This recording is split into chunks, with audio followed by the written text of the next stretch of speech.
Before we begin our dialogue, I think we ought to clear up some points that arose yesterday towards the end of the meeting.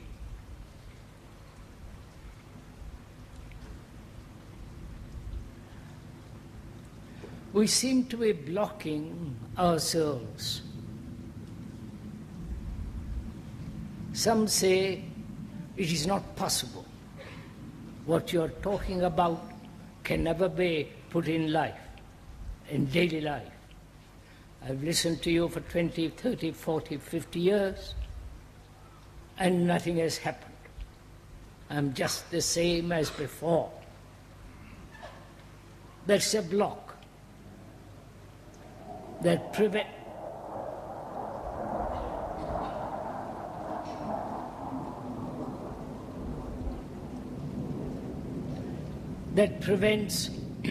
each one, or the person who says these things,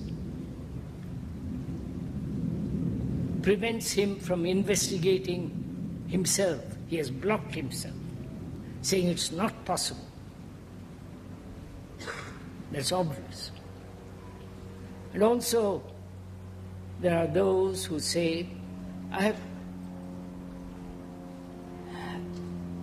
understand partially. I want to understand the whole before I can do something.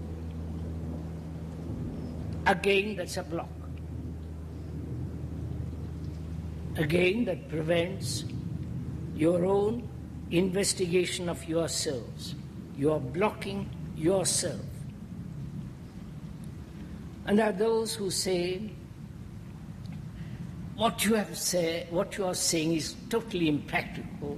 Why don't you stop talking and get away? Go away. So that people, and I've heard this very often, not only prevent their own investigation of themselves, but also because one person can't do it himself, he condemns the rest of the world. If I can't do it, you can't do it. And so this goes on.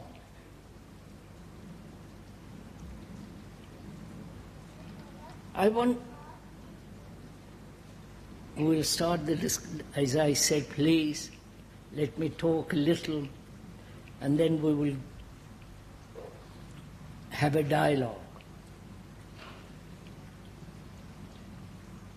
If we could, this morning and the next 4 mornings,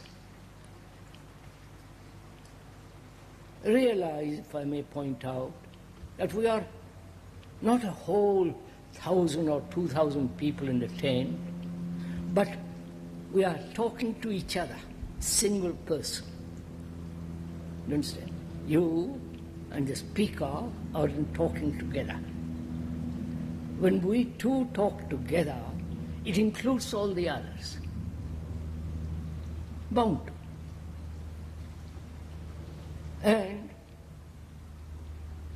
I'd like to point out, if I may again, please don't hinder yourself by blocking yourself, by saying, I can't do this. It's impossible. It's only you are a biological freak, and this is not applicable to ordinary people. Or you have to have special genes to understand all this. One finds innumerable excuses. One finds every form of avoidance of looking into one's own hindrances, observing them closely, understanding them, and try to put aside from them. If we could do that, then perhaps we could have more better communication with each other. Please. And also, I would like to point out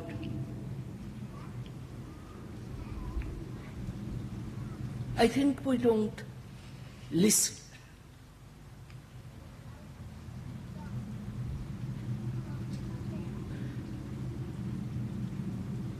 We don't really try to find out what the other person is trying to say. And listening requires certain attention, care, affection. If I want to understand what you're saying, I must listen to you. Not block myself all the way, all the time. I must care for what you're saying. I must have respect. I must have affection, love. Otherwise, we can't communicate certain things which are really very, very serious and require a great deal of inquiry. So if I may suggest that we listen with affection, with care. All these dialogues and what happened yesterday indicated that we have very little love for each other. Right? We want to assert our own points of view.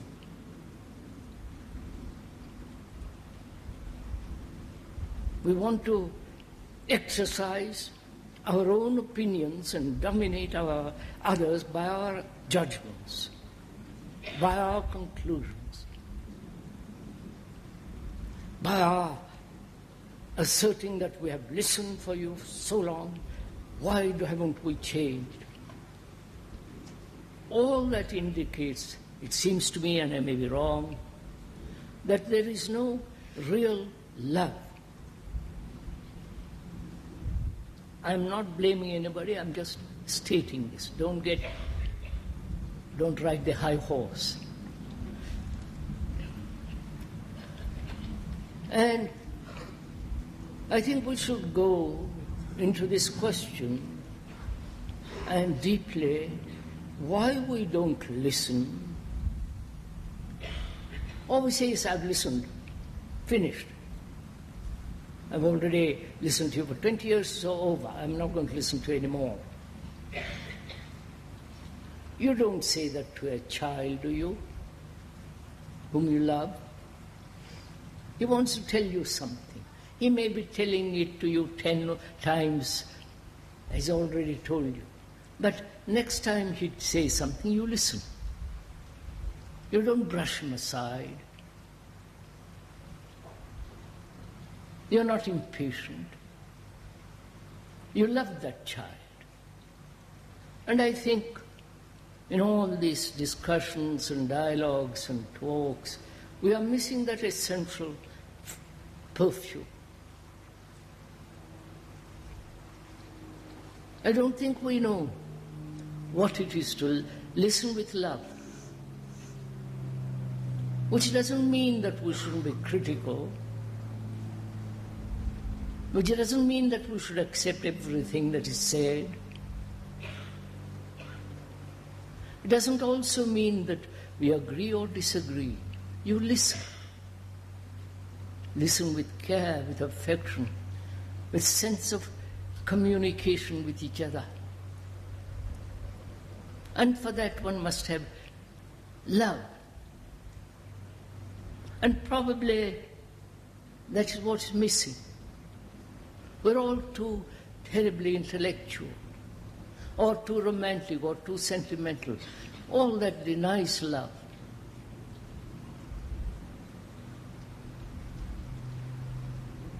So perhaps, if we could this morning,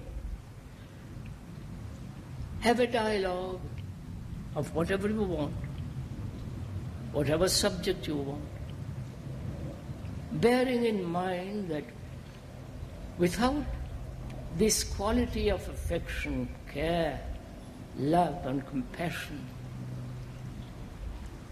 we merely play with words, remain superficial, antagonistic, assertive, dogmatic and so on. It remains merely verbal, it has no depth, no quality, no perfume. So bearing that in mind, what subject would you like to talk about this morning? Continue with our discussion yesterday of action and of how to deal with mental and physical disabilities. Could you go into again yesterday, as we began yesterday in question and answer, could we discuss action? Please. Is it possible to have thinking together if only one person wants to have the thinking together? Is it possible to think together if the other person refuses to think together?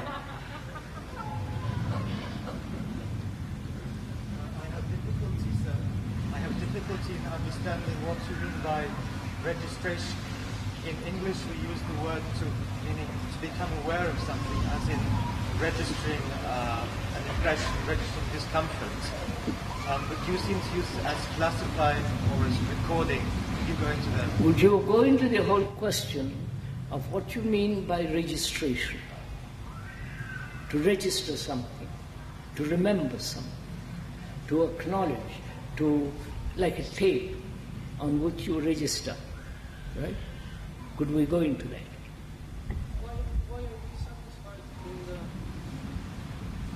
Why are we satisfied in the way we are living? Why are we satisfied in the way we are living? What is the relationship or the difference between the nature of thought and the mechanics of thinking? One thought, in my view, appears to follow the other, even for no special reason, and the movement of thought can be violent, even if the content of the thought is neutral or positive. I have not quite understood it, sir. What, with somebody... Well, I'm interested in the mechanics of thinking and in the difference or relationship between that and the thought itself. Because you like to examine the whole structure of thought? not the structure of thought itself, but the mechanics of thinking, doing. We are using the word perhaps differently.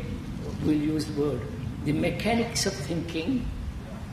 Because I noticed that it is possible to have a neutral or positive thought, but the mechanic of this thought, of this thinking, is not functioning very well. You understand my thought? I'm not quite sure I understand it, sir.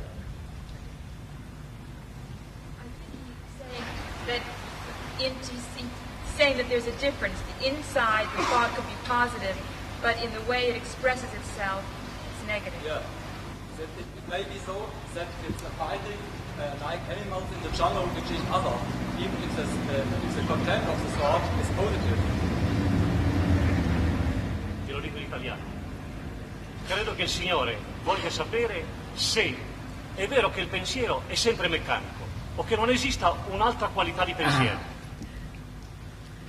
Is thinking always mechanical, or is there a different kind of thinking which is non-mechanical? So, no, it's not just the same. In my thinking, it happens that it doesn't flow very well. It's quite, I think, a violence in the thought, in the mechanic, but not in the content of the thought. It doesn't flow. Positive thought can be violent too. Positive thought is violence too. All right, sir. I think we'll answer that. Just sit down, sir. We'll go into it. What? Why is love It's not missing. Why we are missing love? Why is love missing? Why we are lost? Why don't we love like the Why don't we love? No, sir. When you put a question like that,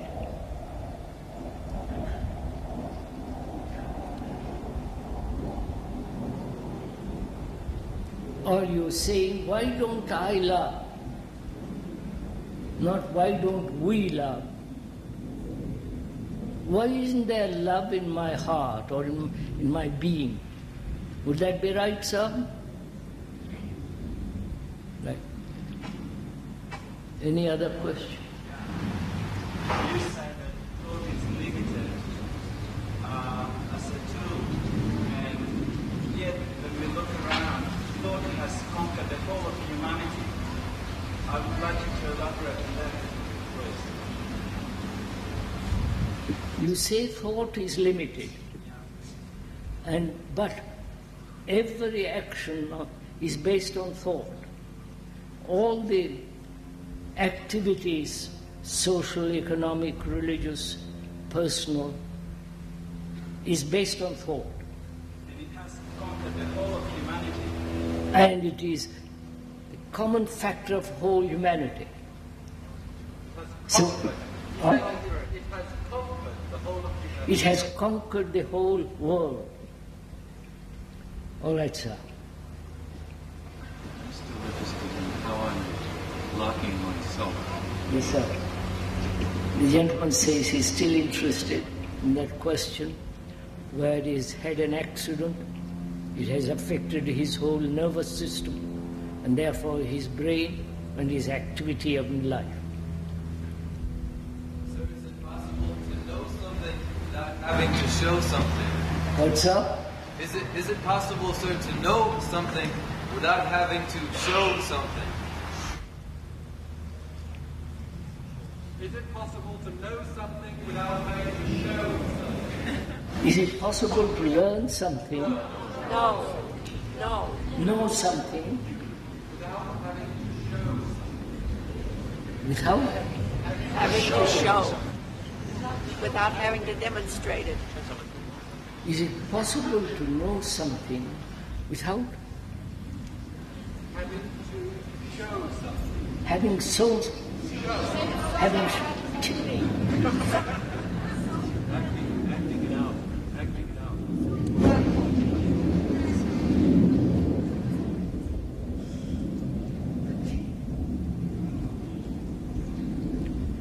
So of these questions, which shall we take?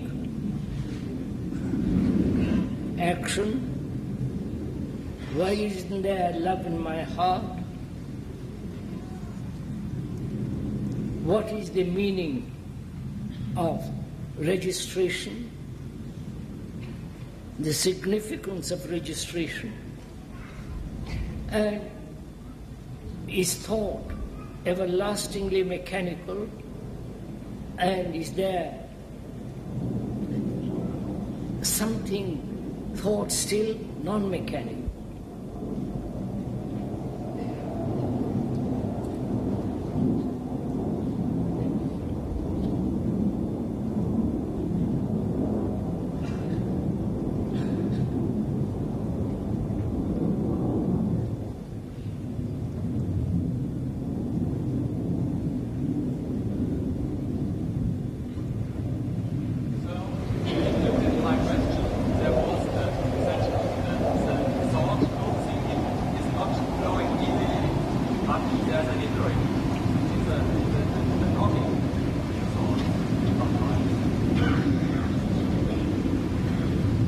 Wanted to know about action. So which of these questions, if we take them all together, which is the central question in all these? Would answer the other side. Could we go into this question, why is it that we human beings have no sense of love? Should perhaps, if we could go into that very deeply, again together, please, not I talk and you listen, but together. Then perhaps in the investigation of that, we'll be able to find out what is thinking, what place has thinking, whether it is mechanical or non-mechanical, whether and why the mind is always registering incidents, accidents, hurts, all the experiences of man stored up, and what is action that will be so complete it won't leave a mark of misery, confusion. Could we, by taking this one question, which is, what is love? Why don't we love? Could we, would be all right? Yes. No, don't please. I don't mind. Do you want to discuss that? Yes? Yes.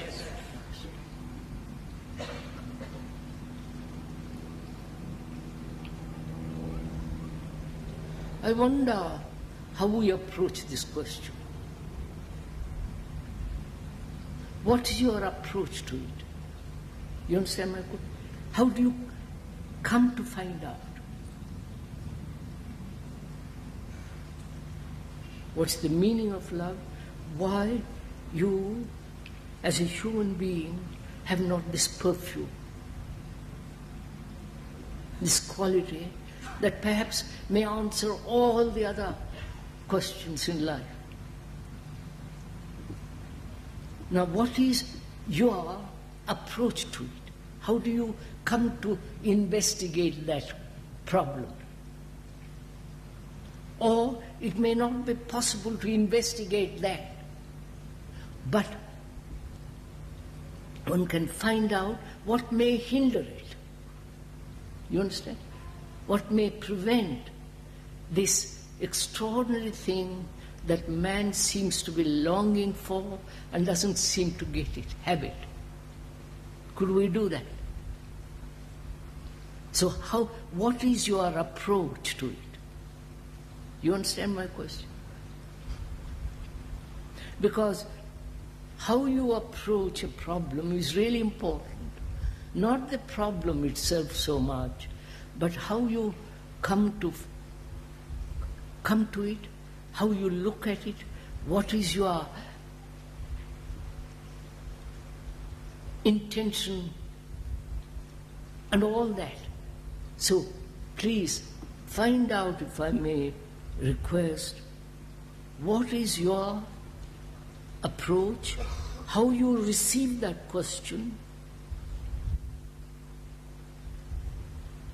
whether your mind is romantic, sentimental, whether it is born of the desire. So you have to go into this very carefully if you want to go very deeply into this question. Because one may, in going into this, perhaps will be able to answer the whole nature of thinking.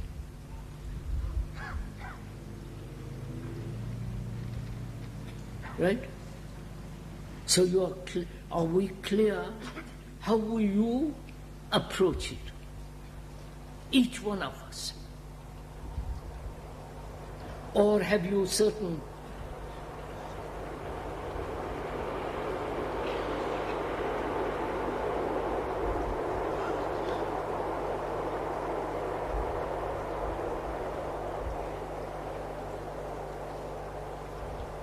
or you have certain conclusions already about it, certain opinions and your experiences? Will they block you? Will they prevent you from going into it very, very, very deeply?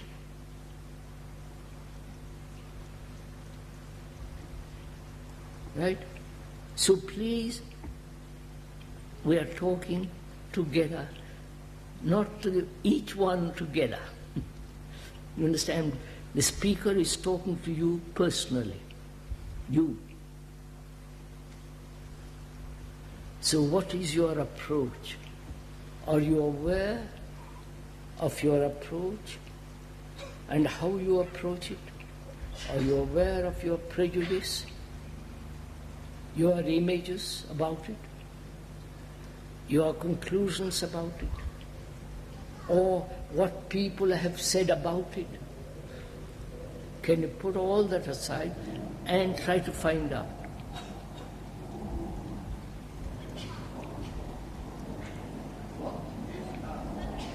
Yes. What is love?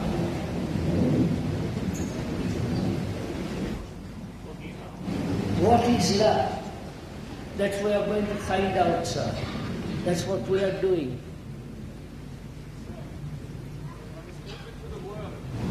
You know, sir, first the word. Let's be clear that we both have the same meaning about that word. Not that you may have a word meaning, different meaning from the speaker, or the speaker different from you. You understand? So we must be clear about the word itself. Right? Generally, in a good dictionary, the origin of it is desire. In Sanskrit, it is lubhyati. I won't go into it. It is, he desires. You follow? Love is associated with a desire. Please, I'm explaining the dictionary meaning of that word. It's not my concept or your. What's the common usage of that word? So, if we are clear that we are both recognize that the word is not the thing, do you understand? Do you understand what I'm saying? The word is not the thing. The word microphone is not the actual microphone, right? So we must be clear that always through our discussions, if I may point out, that the word is not the actual fact, right? So, we are inquiring into what is love.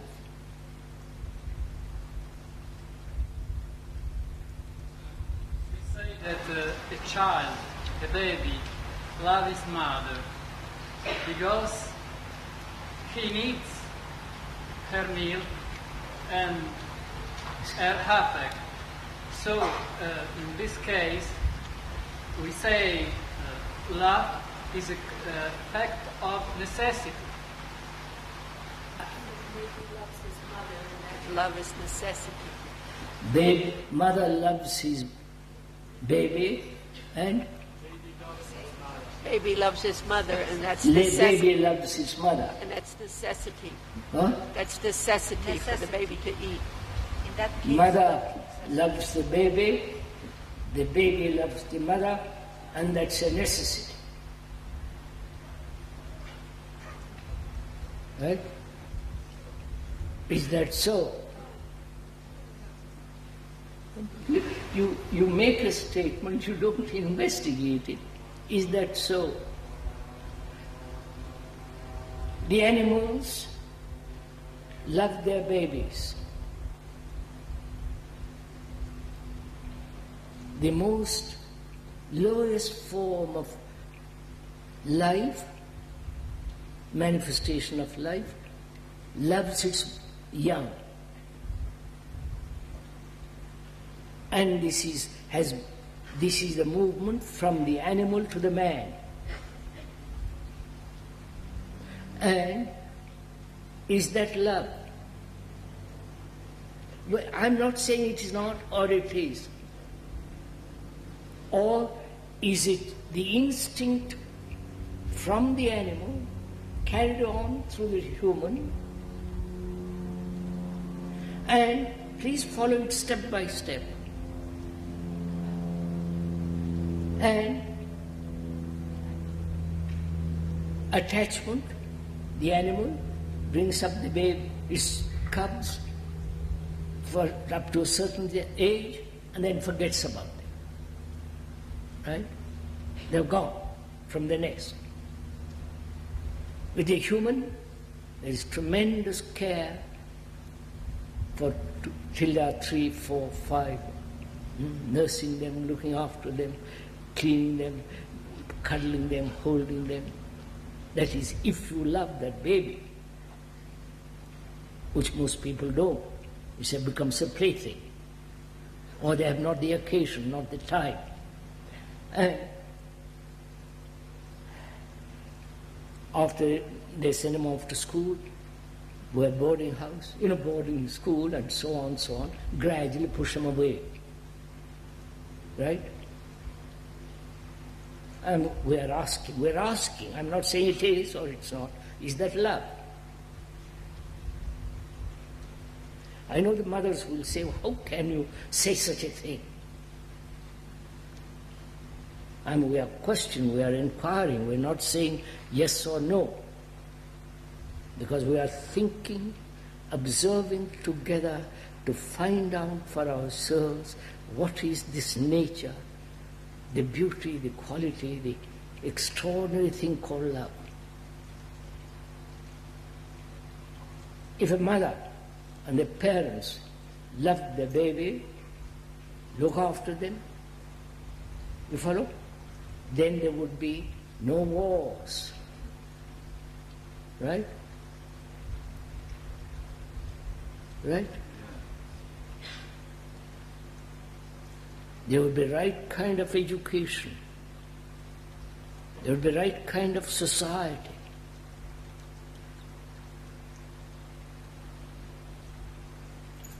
So we are asking, when a mother, when the parents love their baby, is it just for a short period?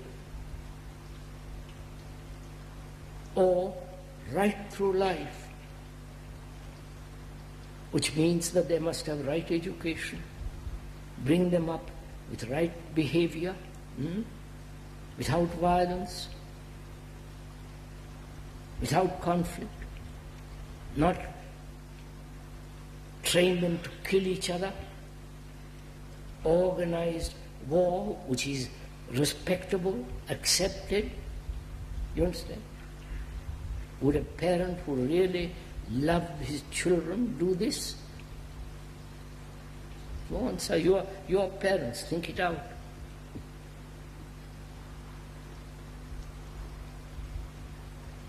Right? What's up? There's a moment where separation comes in. The moment there is separation, the mother, the father separate themselves from their children, right? And the children go off.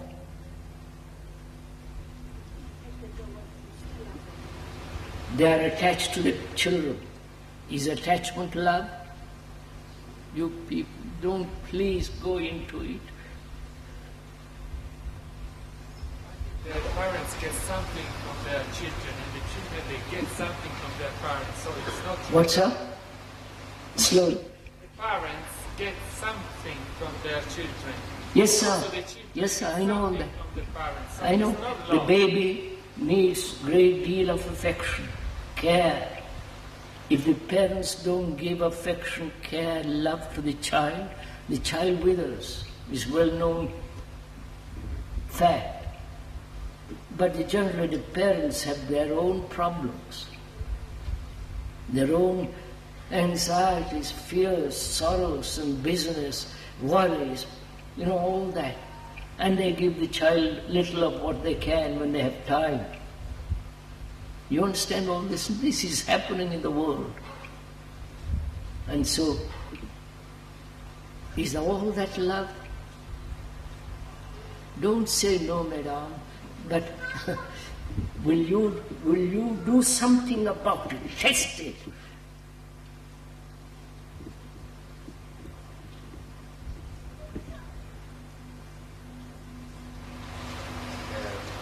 I think we should approach it a little bit negatively, like what is not love. We are doing that, so we have just done it. And you look at the whole thing, that's one of the ways of approaching it. It's a time, space, and the whole human, animal and human evolution. Yes, sir. We come to it, sir. Slowly, slowly. I think the parent even defends itself against the child. Of course, sir, that always happens. You follow? The parents are against the child. And the child becomes, what's happening in the world. For God's sake, look at it. So, from that arises the question, is attachment love? Many parents would think that it is. What, sir? Many people... I know many people think that without jealousy there is no love. If you don't struggle, fight,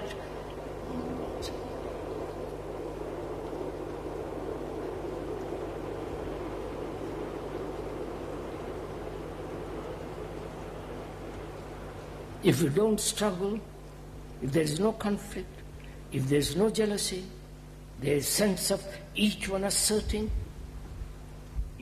people imagine that there is no love, or that there is love. This state is love. Right?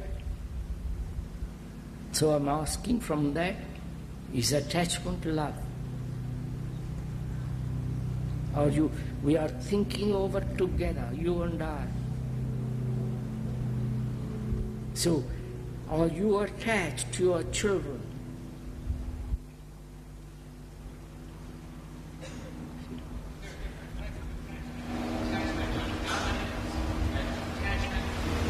Communion. Is there a difference there? In other words, is there a care and an affection that makes you attracted to somebody else on a communion level as opposed to an attachment that you are dominating and your ideas have to be met by the other person? Is there a difference there? Can you be attached and understand that attachment? When you dominate your children, or your wife, or your husband, or your girl or boy, when you possess them, hold them, that they are mine. Is that love? So when we ask that question, is that love? When you say no, it's not, you mean it's not in you. You understand? You are free of it, not just verbally saying yes or no. So, that's why I asked at the beginning, if I may point out, unless we do this actively, aware that it is so in us, and being aware, look at it, go into it, search out why human beings hold on to this attachment. Were you attached? This husband, wife, furniture, book, belief, doesn't matter, attachment. And will that, if you are attached to one thing and another is attached to another, there is division. You understand? And is this division love? Please go into it.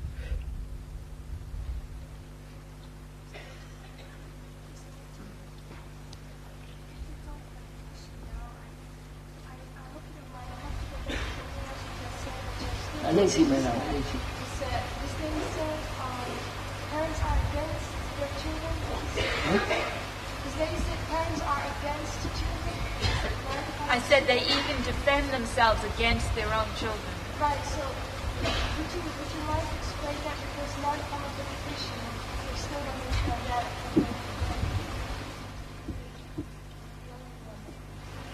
You know, Madam, we read newspapers, magazines, and social workers and all those, they are saying, after a great deal of attention, after a great deal of study, that unless parents really love their children, really love them, have time with them, spend their energy with them, the children either generally die, the babies, or mentally psychologically they're warped.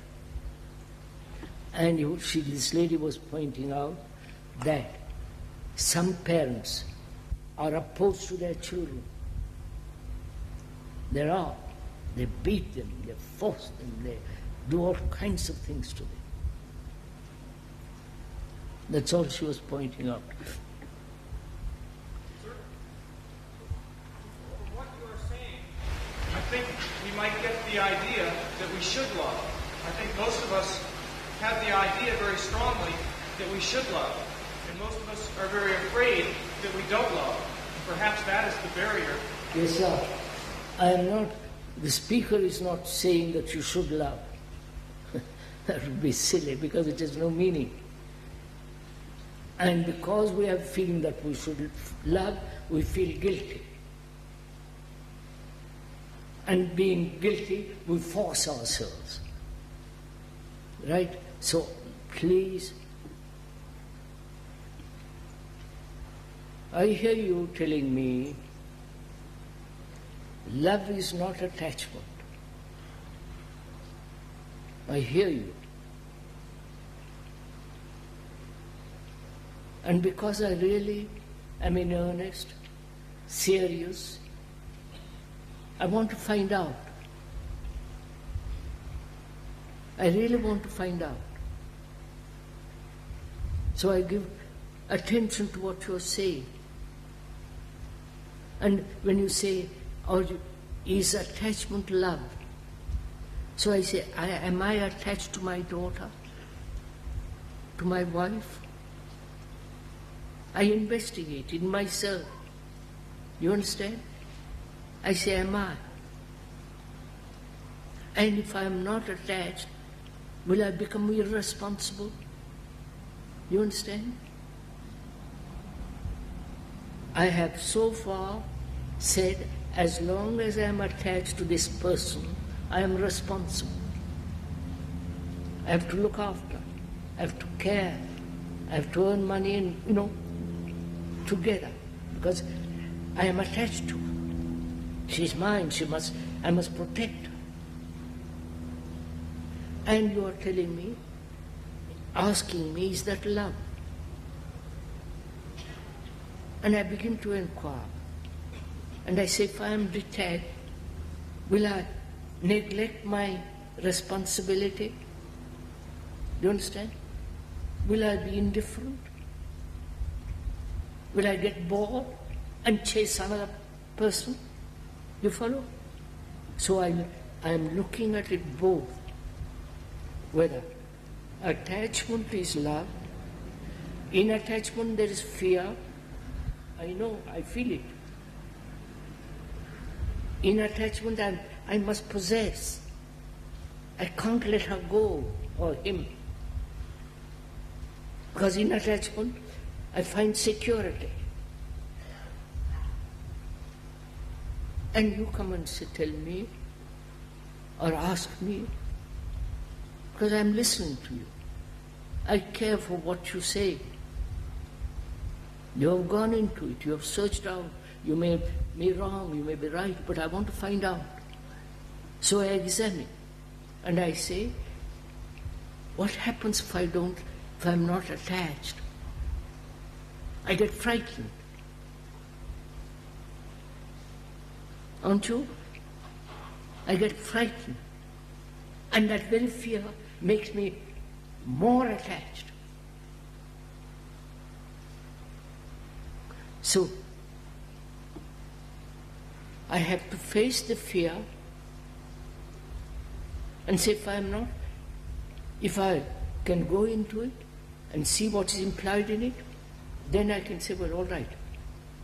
I see the danger of attachment, but what then? You follow? I'm not attached. Do I live in a vacuum? Well, all people around me are attached. Am I antisocial? You understand? Go into it with me as I'm doing it. So,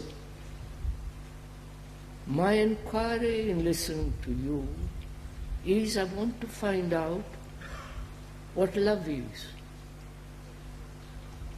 To me that's very important to find out, because that may solve all my problems if I know how to love. Right? It may.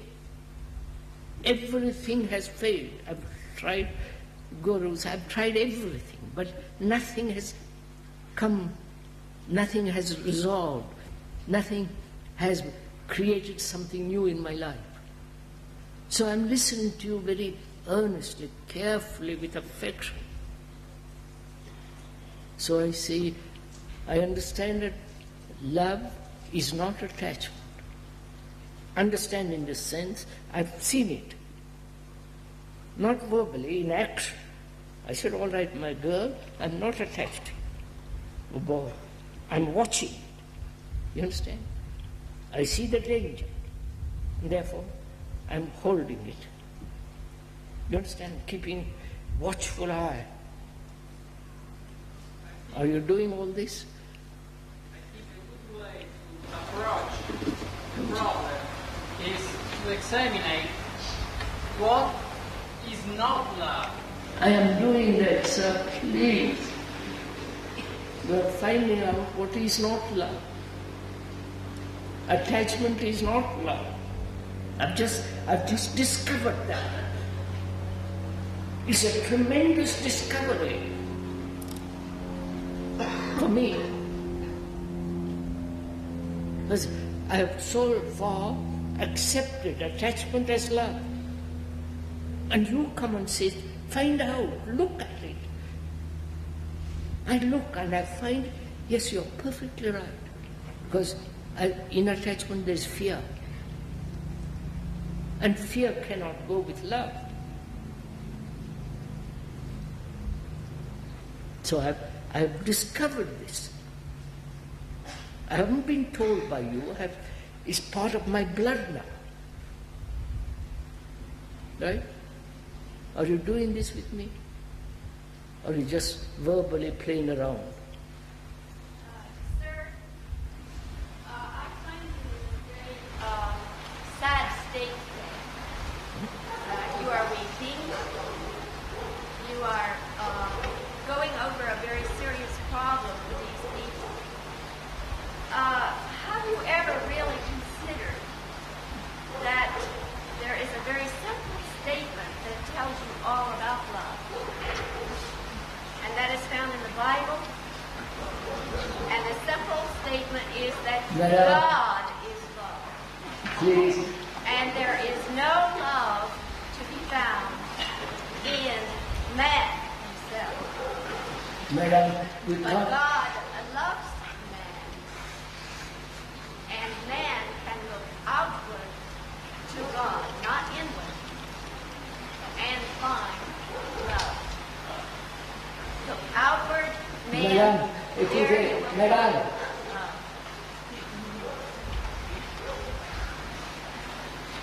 If you make your question very short, then it will be possible to answer. But if you make a long speech, it will be impossible to understand, even verbally. So we are, through negation of what is not love, finding it out. You understand? Negation. Attachment is not. But with attachment I have felt responsible. But also if I am not attached, will I be irresponsible? You understand? So I have to find out in action, not just verbally. I say, I see, I am attached, I am not. I see the dangers of attachment, I fear, and I understand the nature of fear, and I say, all right. Now, am I responsible, being free from attachment? Is then, I'm asking, is responsibility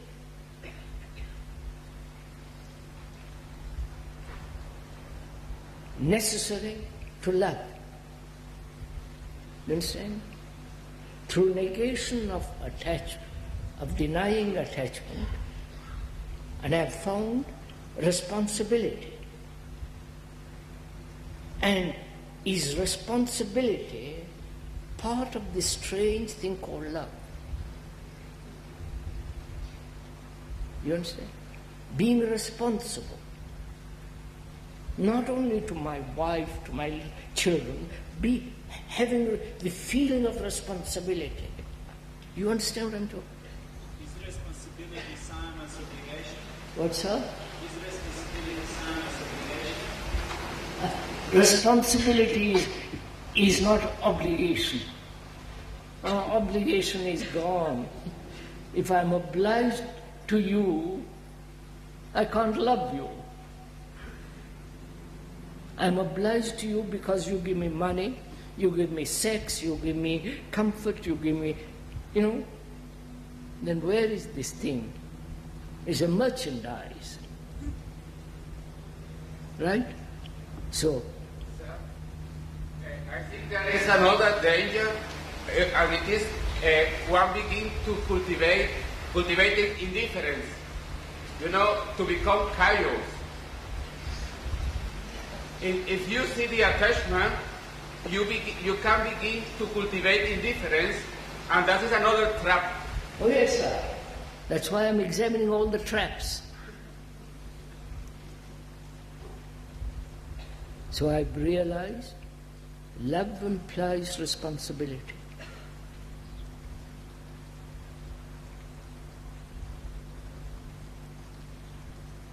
Go a little further. Which is to be able to respond. What? Which is to be able to respond. Responsibility means, as you say, the word responsible comes from to respond. Now, in that responsibility, is the response sensuous, sensually? Do you understand? Is that responsibility contain desire? You're following all this? Please, I'm not talking to myself. We are doing it together, you and I. You and I may be all of you. So I'm asking, in that responsibility, is that responsibility limited to my girl, wife, husband, or the feeling of responsibility? You understand?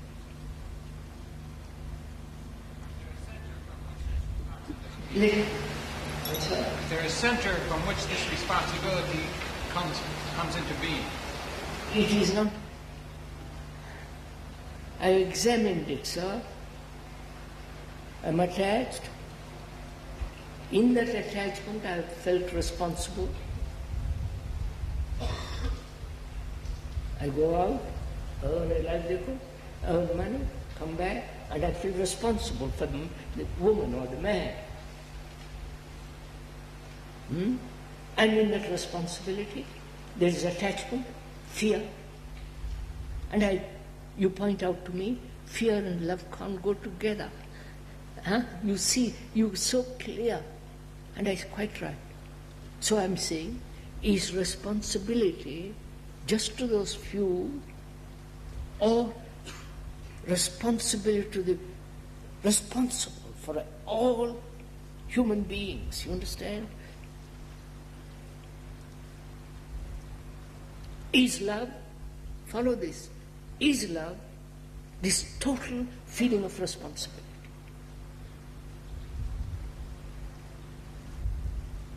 If you're attached, you're not able to respond. What's that?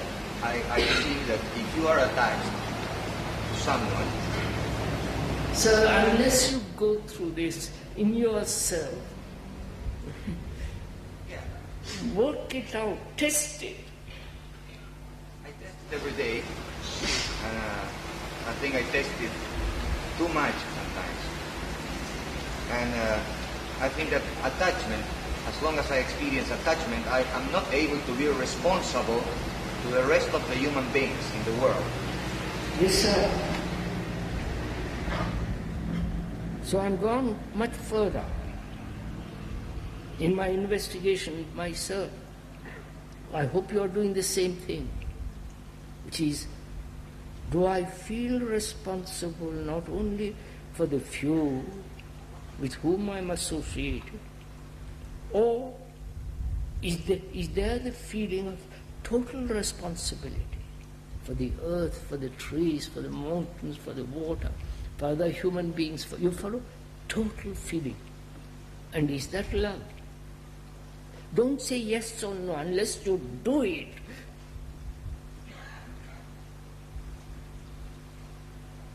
And also, I find in my investigation that I like to possess. I like to belong to somebody.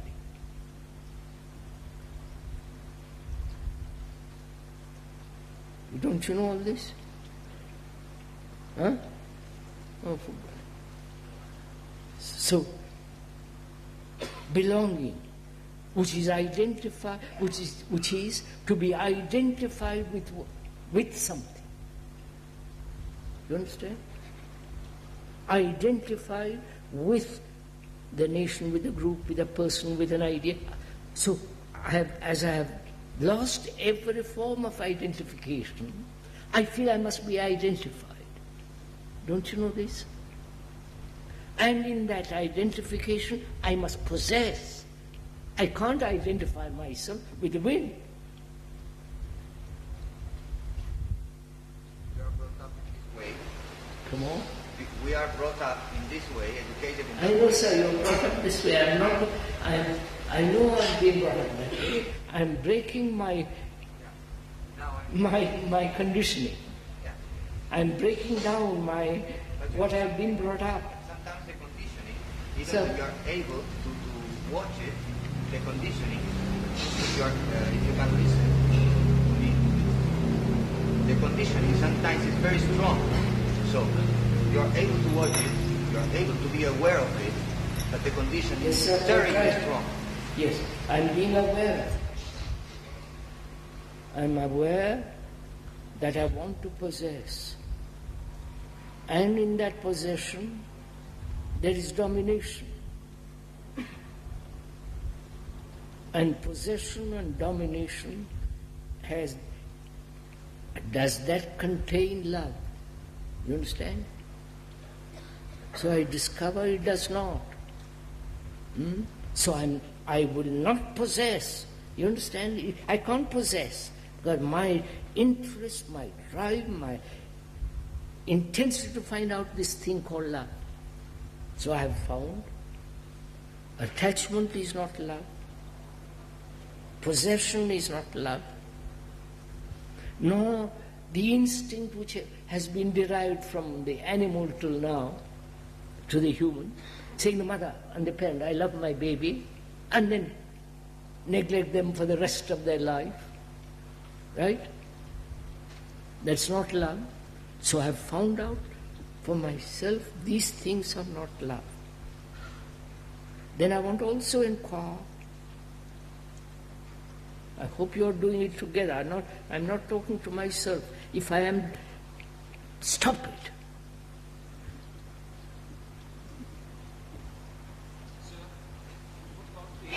Attachment to the idea of independence, which is the other side of the coin.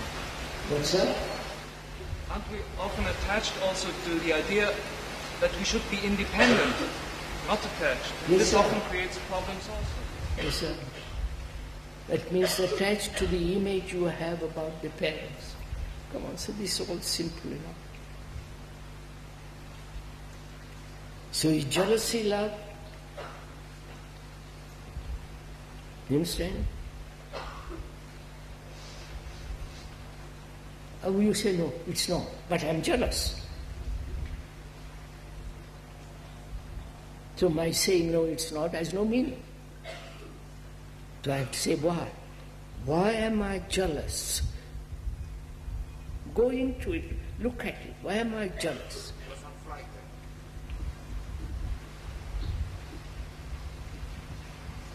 Because I possess. Why do I possess? Her or him, why do I hold on? Is it that I am lonely? You understand? Desperately, deeply lonely, separate.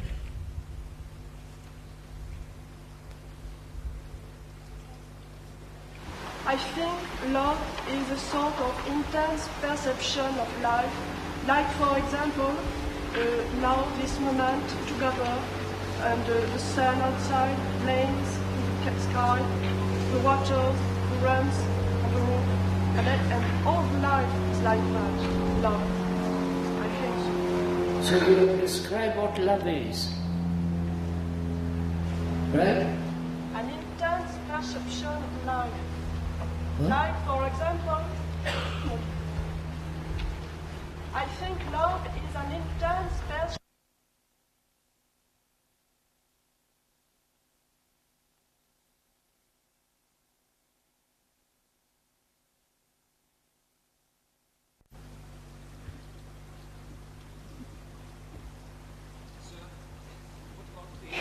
Attachment to the idea of independence, which is the other side of the coin.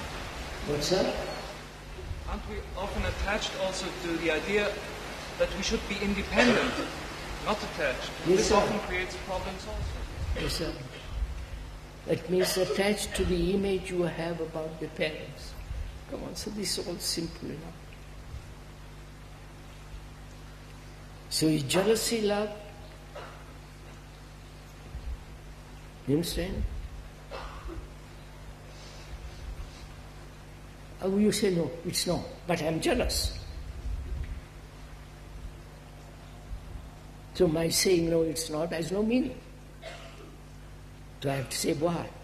Why am I jealous? Go into it, look at it. Why am I jealous?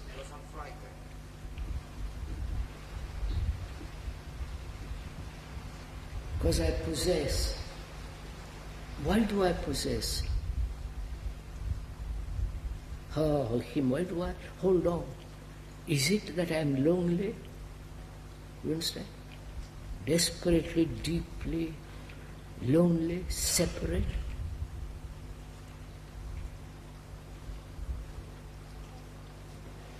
I think love is a sort of intense perception of life. Like, for example, now this moment together, and the sun outside, planes, the sky, the water, the runs, and the roof, and all life is like that. Love. I think so. So we will describe what love is. Right?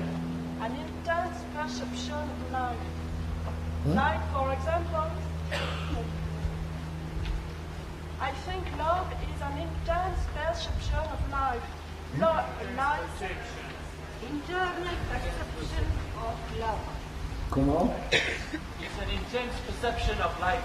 What's up? It's an intense perception of life, she says. But I haven't got that intense perception of life. Like, for example, this woman. Yes, madam, I understand that, but I haven't got it.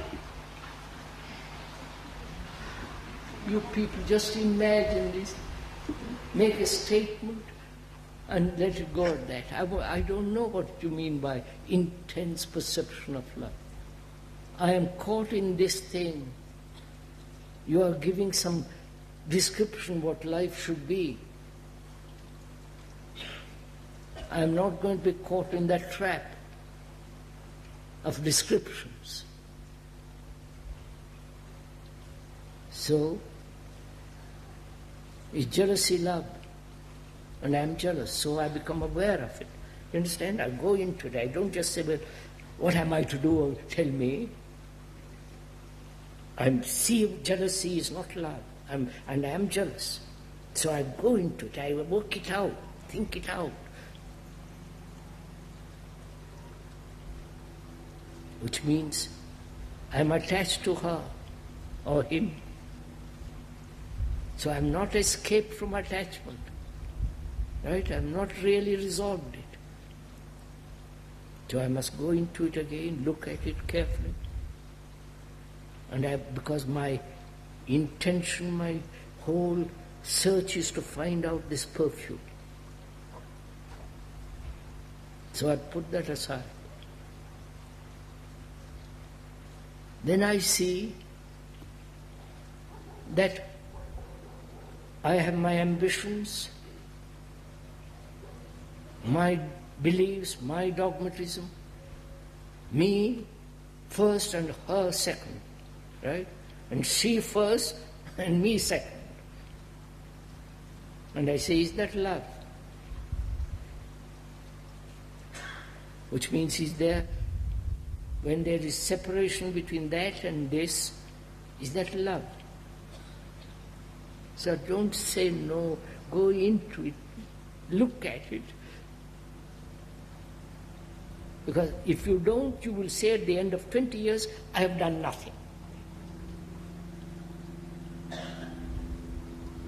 At the end of 10 years, you will say, you have talked enough, get away from here.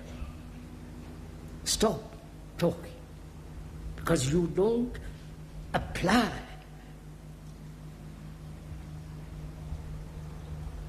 This is the only difficulty. We don't apply. Apply, I'm doing it now for you. But I have the impression to apply myself.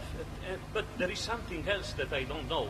Then that prevent me, sir. That prevent me to deeply see all these things and not intellectual only. Then find out what is impeding you. Go into it. Don't say, I don't know, and then give it up. Find out. What is the barrier? Is it laziness? Is it acceptance of things as they are, not to be disturbed? So go into it, sir. Test it out. Break down. Cry. Do something to find out. At the end of it, don't say, I've listened to you for 20 years or 52 years and I haven't changed. It is not my fault, it's your fault. Don't put the blame on me.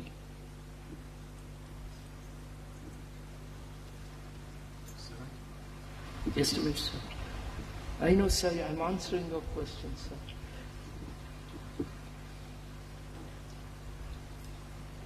So I've discovered attachment in any form is not love. Jealousy is not love. Possession is not love. Me and her, fulfilling my desires in her, or she in me. So desire, go into it carefully. Desire is not love. Right? You don't accept it, you won't see this. Desire. Sexual desires, desire for comfort, desire for various forms of encouragement, desire. Is desire love? Don't say no. Because I am desiring that woman or that man. I desire to be a big politician or a guru, or I desire enlightenment. I desire to become better. I desire to overcome this, enter into something else. All this movement of desire, the becoming, the fulfilling, is that love? So what shall we do with it? I'm telling you, sir, look at it. Investigate desire. Desire. Why is the mind, which is the result of the senses, you follow? You understand this? the senses. So the response of the senses with its desires, is that love? You follow? So please follow all this. I'm investigating all this so that towards the end I begin to see that everything that thought has created or desire around this world is not love, right? And in the perception of that, intelligence is taking place, right? Right, sir? No, sir. Love is not the same as understanding. Love is something totally different. You see, I'm describing a new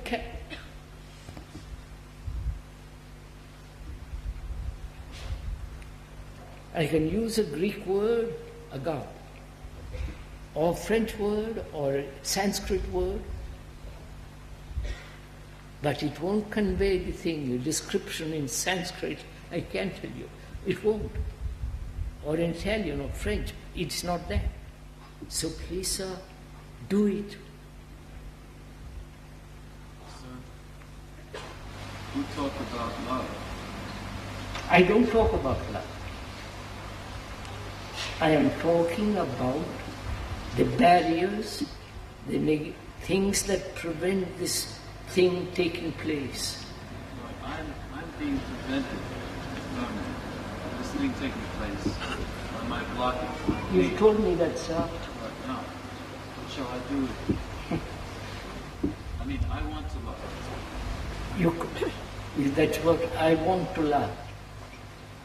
The very desire to want to love is the denial of love. So how shall I get rid of the desire? I'm not saying you should get rid of anything. I'm just pointing out how to investigate desire, to look at it. All right, I'll show it to you, sir. I desire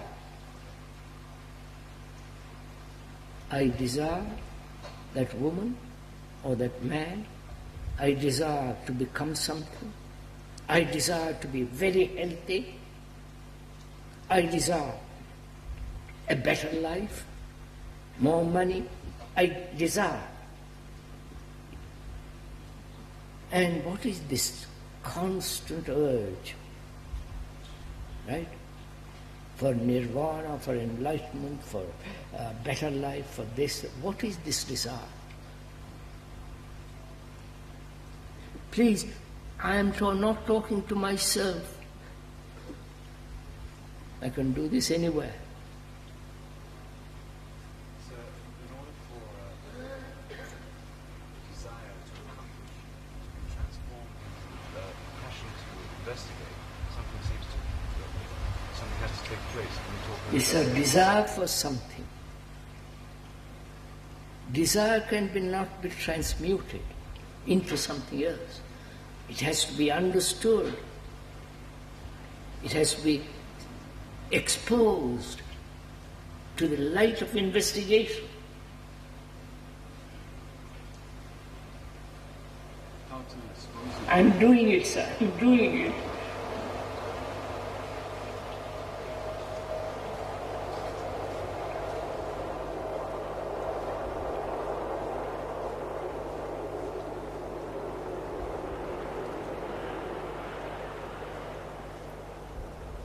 I went into this carefully the other day.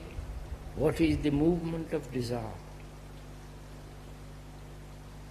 The response of the senses, right? The response, I see something, blue shirt, I want that blue shirt. Response of seeing, the response, contact, sensation. Then thought comes in and says, I like to have that shirt. So thought, when it takes over, the response of the senses creates desire. Watch it and test it out. I I want the attention that you're getting, sir. I see that desire. So I'm left with this, sir. I see love is not desire. It's a great thing to find out for oneself. And if love is not desire, then what is love? You understand? Love is not mere attachment to the baby. Love is not attachment in any form. Love is not jealousy. Love is not me and my ambition, my fulfillment, my becoming, and you also becoming. This constant division, that's not love. Nor desire, nor pleasure, right? The fulfillment of desire, which is pleasure. That's not love. So I found out what love is. It's none of these things. And have I understood these elements and be free of them?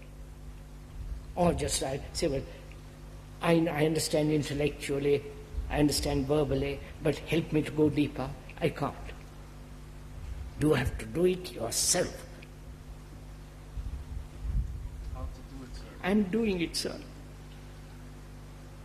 Sit down, sir, please. I prefer to stand. All right, sir. Sit down there, sir. Thank you.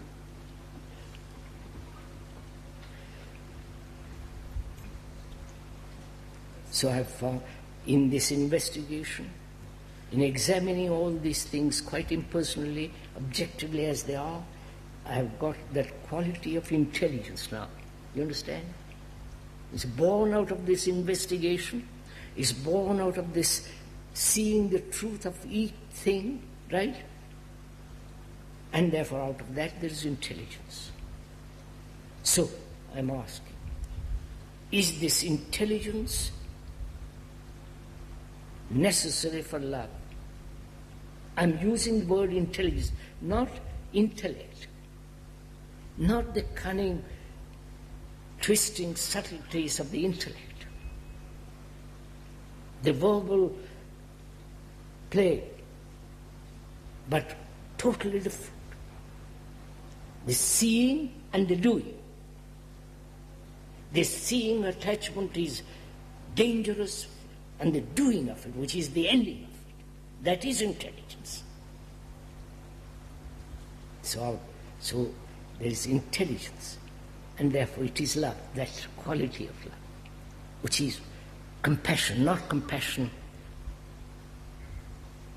as an idea, a thing that's in one's heart, burning, alive. And compassion, love and intelligence go together. Without intelligence you can't have compassion. This intelligence of which I'm talking. Now, we've talked for an hour and 27 minutes. Have you tested it out? Have you freed yourself from this attachment and therefore total feeling of immense responsibility?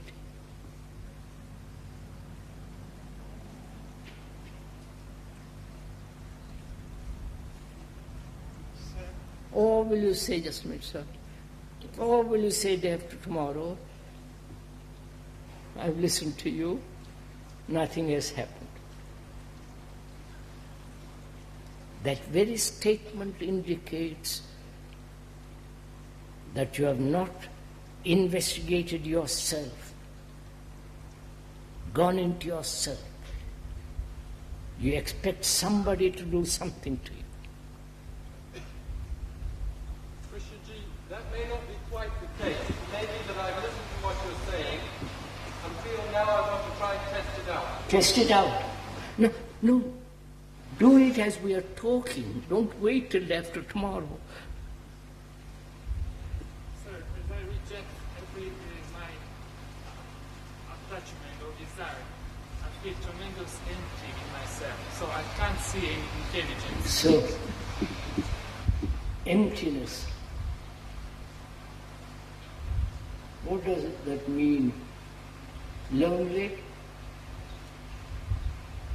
Separate? Isolated?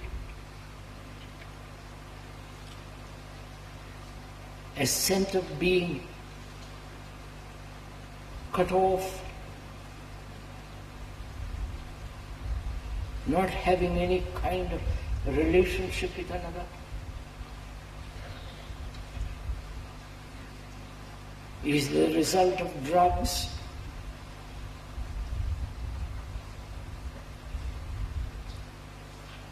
Is the result of various forms of marijuana, grass, speed, and all the rest of it. And also is it the result of your vows, your meditation, your acceptance of authority? You follow? Made you this sense of absolutely worthless, empty, lonely.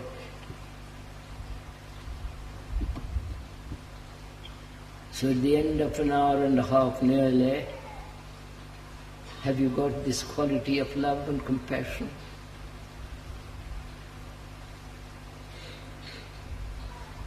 If not, let us tomorrow talk about it, investigate it, go into it much more deeply. But don't say, ever. I've listened for so long, and I haven't got it. You can listen to that river endlessly, but the waters is not what you listen to.